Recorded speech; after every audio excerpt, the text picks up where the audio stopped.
Hello.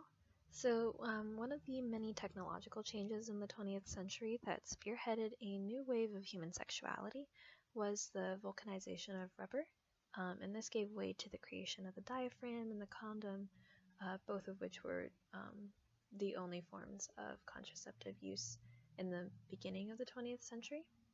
Um, and this changed the way that sex was viewed previously during the Victorian era, which was nearly censored altogether, especially because the societal norms were that sex did not happen between young unmarried couples. It happened merely between married couples, and it was for the purpose of procreation.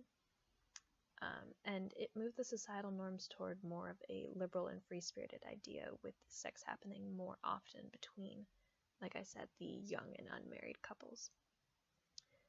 And the censorship in Hollywood began when regulations were put in place over what kind of content can be shown on the big screen, such as the length of a kiss.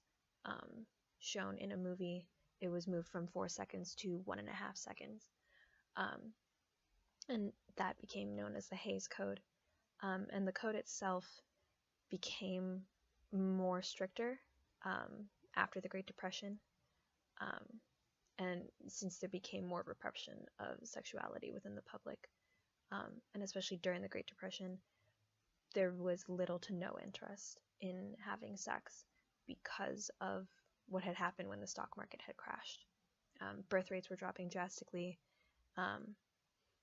and later the invention of the automobile began a new era of hypersexuality that was found to be more where sex was found to be more happening more often between younger teenagers, and that the documentary stated the car itself became more of an accessory towards sex. So yeah.